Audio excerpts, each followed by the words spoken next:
Hello lovelies, Mars here with another tutorial for you. This time we're talking about toe-up socks and casting on with the Turkish Cast On. In this video there are two options for making increases in a toe, and I'll give you all the steps you need to get started with your Turkish Cast On. Enjoy! I want to start by showing you the outcome of this toe-up cast on a pair of socks. These are the Pebbles and Pathways socks. This is a cable and garter stitch design that's available in my Ravelry store. And you can see here that I've used the toe-up cast on I'm going to teach you to create a nice, smoothly rounded toe on these socks. Now, once a pair of socks is finished, we don't tend to look too closely at the details, but I want you to know that the increase methods I'm going to show you do create a very nice edge on either side of your sock toe. And even though others may not notice how nicely these toes are formed, we will know that once you've created the increases properly, it makes for a really good looking sock.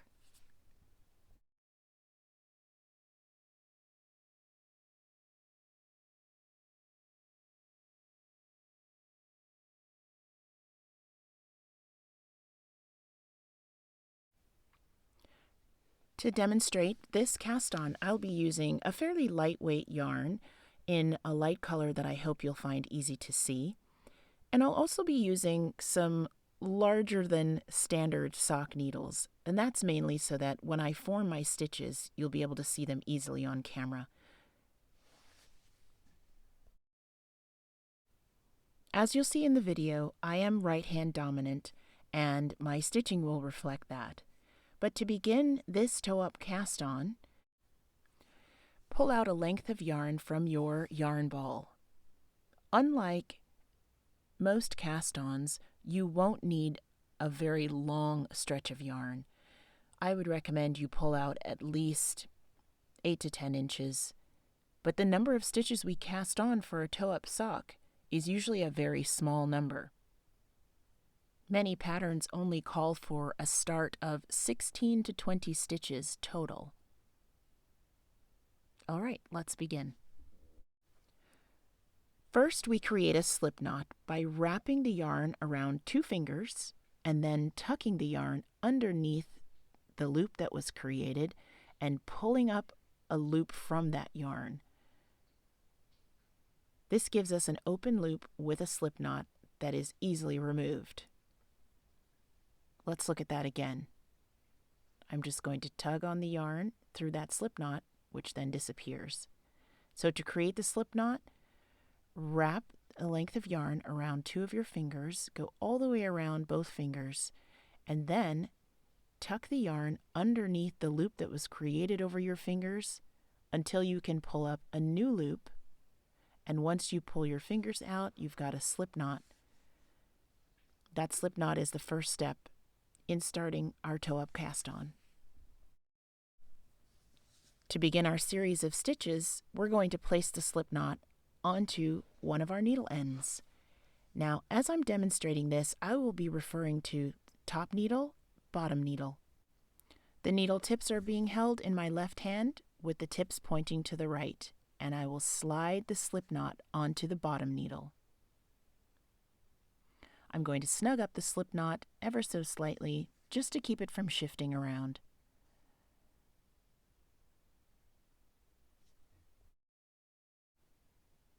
This is the Turkish cast on, which is just a simple process of putting loops around both of your needle tips, and from those loops we create stitches.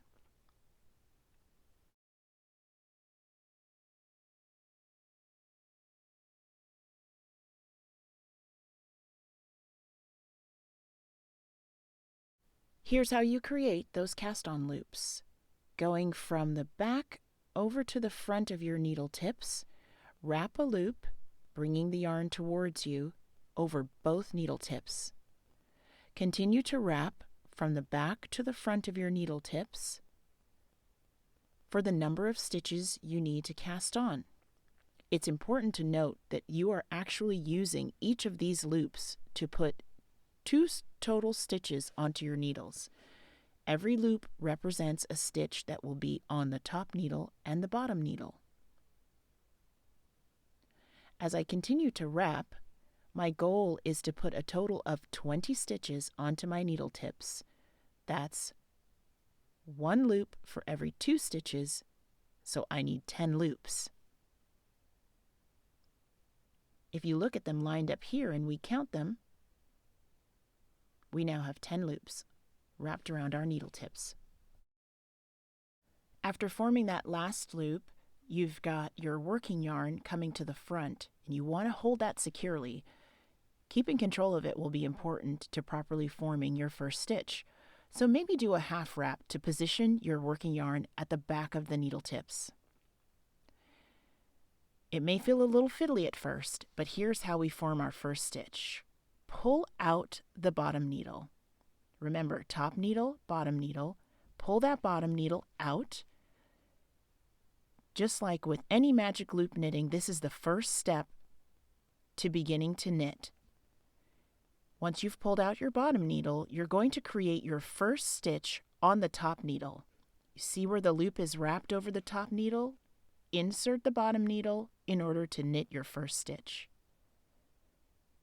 You're knitting this like you normally would, but because these are loops, they are going to be a little bit loose as you form these first stitches. Knit your first stitch off the top needle, then go right back in and knit your second stitch off the top needle.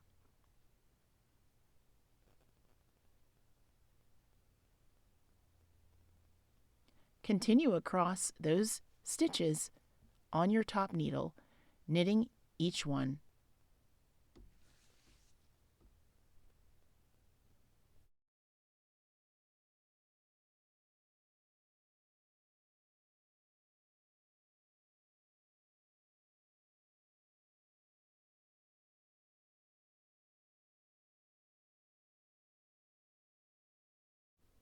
As I come to my last stitch, I'm going to knit that just as I have knit the others. And here's where it helps to just keep a good grip on both your needles and the yarn. Once that last stitch is knit, I now need to prepare to knit across the second set of stitches. So I've got to position my needles and yarn properly. You can see here that the stitches across the top needle have been secured. They're actual stitches now, whereas on the bottom needle we still have these open loops, and we need to turn those into stitches. So in order to do that, I'm going to reposition my needles, pulling out the cable so that I can align my needle tips parallel to each other once again.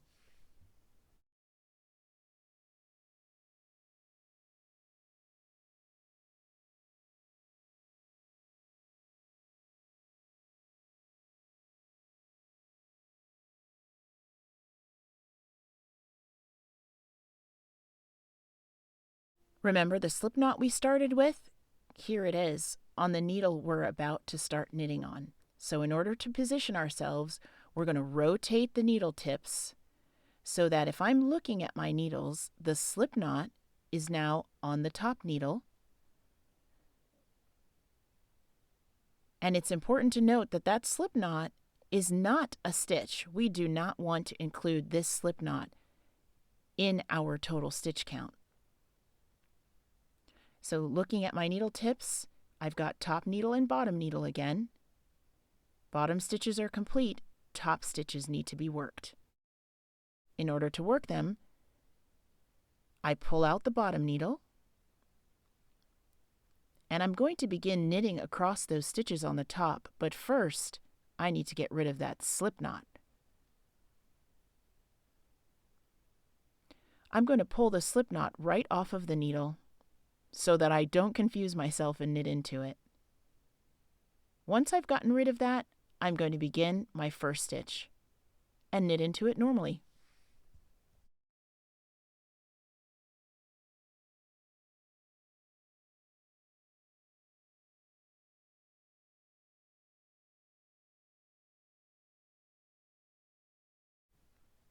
I'll speed up the video on this step a little because I'm just knitting across the stitches on the top needle the same way that we did previously on the bottom needle.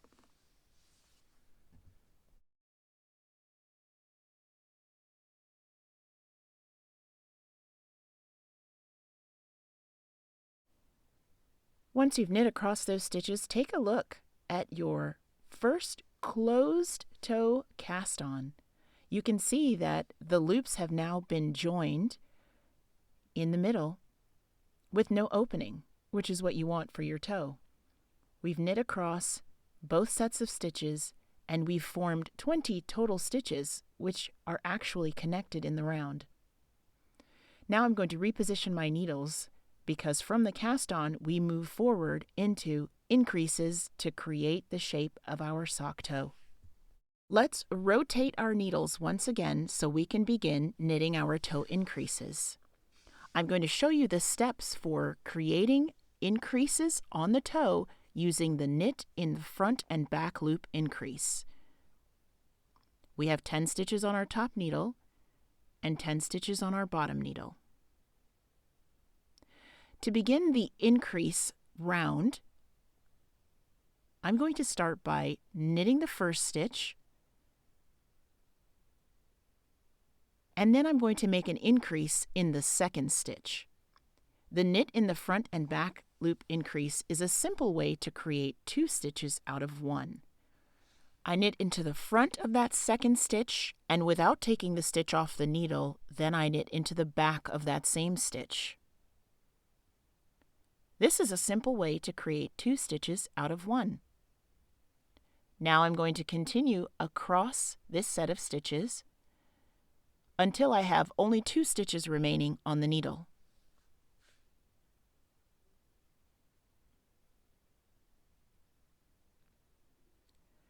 I'm going to do the same knit in front and back increase on this second to last stitch. I knit into the front of that stitch, and without taking it off the needle, I knit into the back of that same stitch. Again, I've increased 1 stitch here, and then I just knit my final stitch. Because we want our increases to be symmetrical on both sides of our sock toe, I'm going to repeat this process for the stitches on my other needle tip. I'll rotate them once again and repeat the process.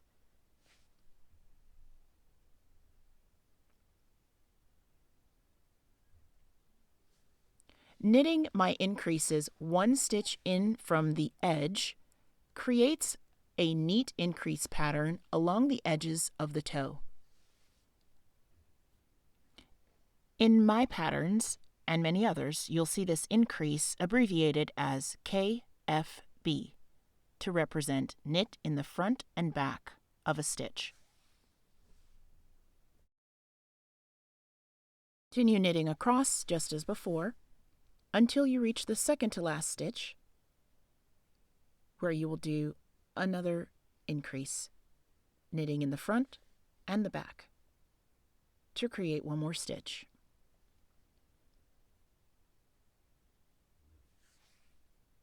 Don't worry too much if your stitches in between your needles look a bit loose, especially if this is your first time. That tends to happen. As you get used to this technique, you can tighten them up over time from the beginning. In your next round of instruction, you're going to knit plain, but let's take a look at the increase stitch that you made with the knit in the front and back loop. See how it has that small collar underneath it? That's how you identify that you've done an increase round. And now you'll put a plain round in between to distribute the increases in your sock toe. So you'll just knit 1 round without any increases.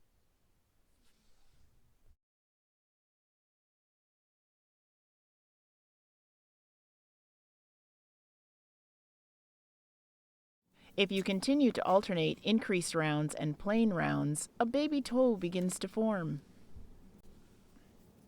Your pattern will give you instructions as to how many increased rounds and plain rounds you'll need to achieve a certain stitch count. Most patterns will give you an alternating set of increase rounds with just plain knit rounds, and this forms what's called a wedge toe, more of a triangular shape. I want to give you the opportunity to try another type of increase. So in this second part of the tutorial, you'll see a yarn over increase method. You can find this in some of my patterns as well.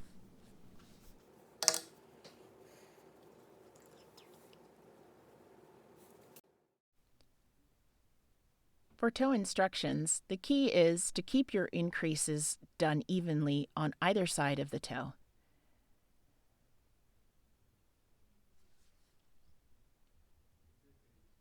As you continue those increases, you're forming a space for your toes to go.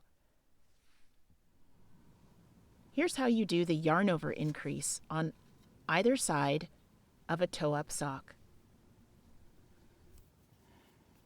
Again, it's good to work this increase just inside the edge. So we'll knit the first stitch and then create a yarn over. That's putting the yarn over the needle before knitting the next stitch.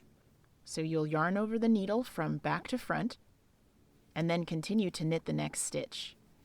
That yarn over constitutes one stitch increased. You'll continue knitting across the set of stitches until you have one stitch remaining.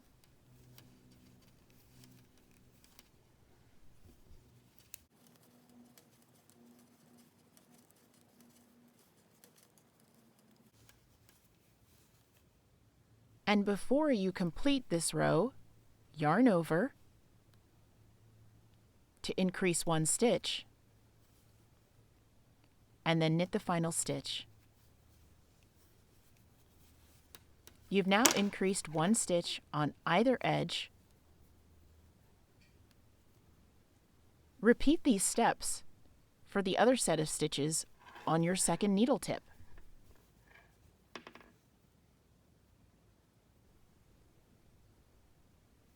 In your pattern, you'll see an instruction that says something like knit 1, YO for yarn over, knit until one stitch remains, yarn over, knit 1. This will increase 2 stitches on each needle, or 4 stitches total in an increase round.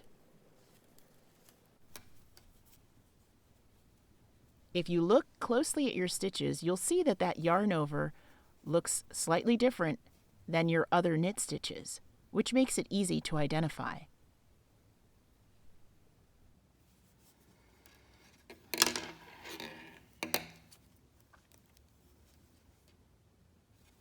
When using the yarn over increase in a toe, there's a very specific way to handle it in your plain knit round. When you come to a yarn over stitch, if you knit that yarn over as you would any other stitch by going through the front of it to the back, you'll notice that an eyelet or a big hole is created. This may not be ideal for a sock toe. So instead, when you come to a yarn over, if you knit that yarn over through the back loop, you essentially twist that stitch closed, and you will not have an eyelet or a hole. So on your knit round, when you come to a yarn over from the previous round, knit that yarn over through the back loop to avoid any eyelets or holes in your sock toe. Let's look at that again one more time on the other edge of our sock. We've come to the yarn over we created on the previous round, and if we knit it into the front, we're going to get a big hole, and we don't want that. So we'll knit into the back of that yarn over. This twists the stitch and closes the hole.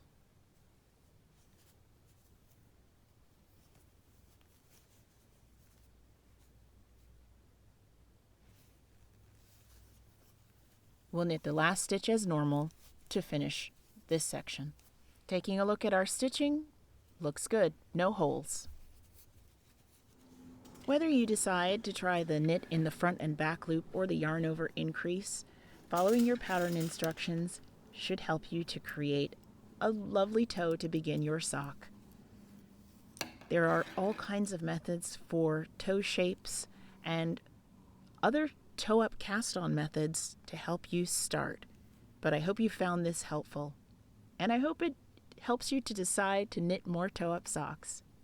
I have patterns linked below that will be good practice. Thanks so much for joining me for this tutorial. Happy toe-up sock knitting!